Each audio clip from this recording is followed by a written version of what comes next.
Câmara, a oposição articula a criação de uma CPI para investigar a suposta interferência da USAID, Agência dos Estados Unidos para o Desenvolvimento Internacional, nas eleições brasileiras de 2022.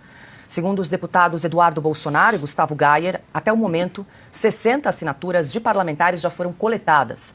O requerimento para a abertura da comissão menciona que o método da agência para interferir nas eleições presidenciais brasileiras de 2022 incluiu censura, regulamentação das redes sociais e promoção de debates políticos direcionados à atuação na construção de narrativas midiáticas que favorecem agendas políticas não necessariamente alinhadas aos interesses do povo brasileiro. Silvio Navarro, muito boa noite, seja bem-vindo. Ainda ontem recebemos aqui a deputada Bia Kicis, que nos falou também, até em primeira mão, sobre a coleta de assinaturas para a abertura dessa CPI. A gente traz aqui o número de 60 assinaturas. Enfim, temos falado ao longo da semana dessas denúncias graves em relação à agência USAID. Ontem também trouxemos que o presidente Trump confirmou que vai fechar a agência. Os funcionários foram afastados e, claro, a gente também precisa investigar o impacto dessa USAID nas eleições brasileiras de 2022.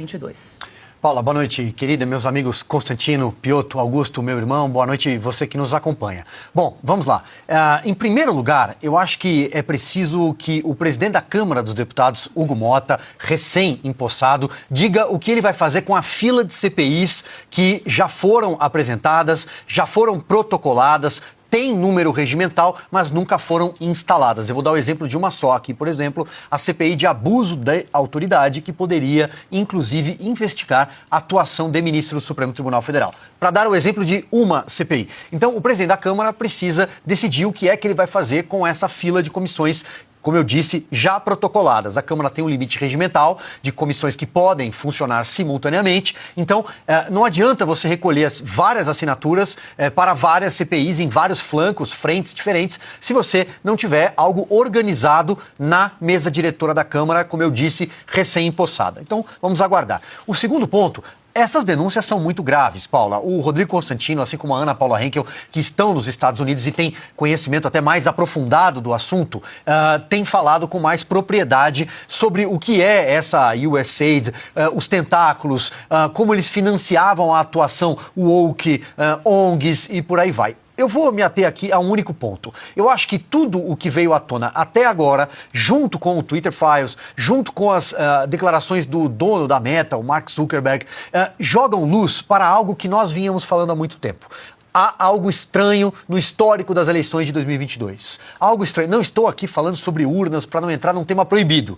Estou falando sobre um processo eleitoral maculado, um processo que teve interferência, talvez, externa, com base nessa nova investigação, revelação, mas também com a punição para um único espectro da política brasileira à direita. Acho que o processo eleitoral foi todo maculado em 2022. Está muito claro, é uma caixa de Pandora, uma caixa preta, que precisa ser aberta. Se o caminho será a CPI, não sabemos. Resta, portanto, a palavra do presidente da Câmara. Mas as comissões temáticas do Congresso Nacional, no Senado e na Câmara, têm todas as condições de investigar. Tem as ferramentas. Vai faltar a quebra de sigilo, mas também, até aí tem um ponto. Estamos falando de uma instituição e de organismos internacionais. A quebra de sigilo é mais complexa nesse sentido. Portanto, as próprias comissões têm ferramentas e caminhos para investigar por conta própria.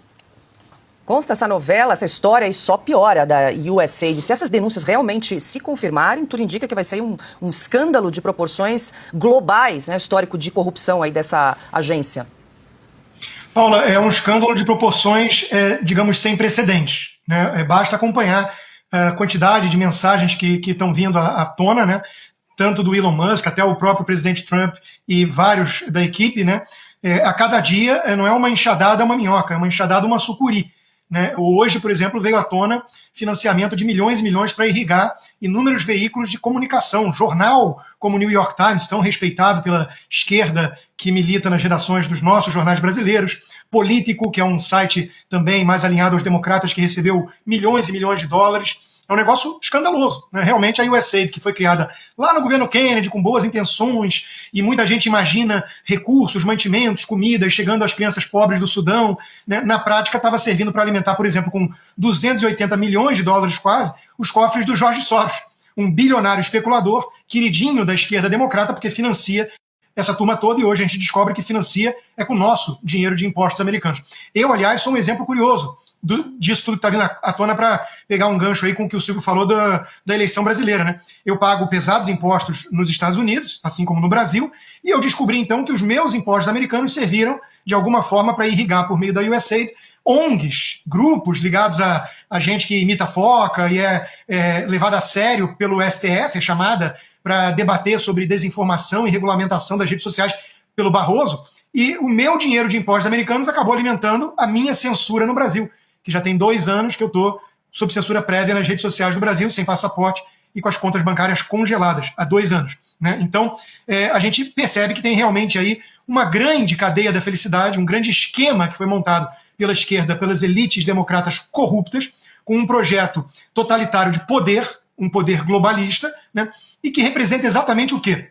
A ideia da democracia de gabinete, a democracia sem povo, uma coisa imposta de cima para baixo por essas entidades supranacionais, a OMS, que virou puxadinho ali dos globalistas, com o revolucionário marxista Tedros Adhanom, da Etiópia, e várias outras entidades, o Conselho de Direitos Humanos da ONU, que abriga tudo que é país que está na lista dos que mais desrespeitam os direitos humanos. Então tudo virou uma grande fachada, uma grande piada de mau gosto, né? E isso servia então para alimentar os comparsas, os cúmplices desse esquema democrata. No Brasil, eles agiram sim. Eles olharam o Brasil como um quintal a ser ali utilizado como laboratório, talvez, e eles, sem sombra de dúvidas, agiram para, de alguma forma, manipular essas eleições. Isso precisa ser investigado a fundo no Brasil e aqui nos Estados Unidos. Aqui nos Estados Unidos eu tenho certeza que será, e vai ter consequências provavelmente mais graves para esses que deram o verdadeiro golpe.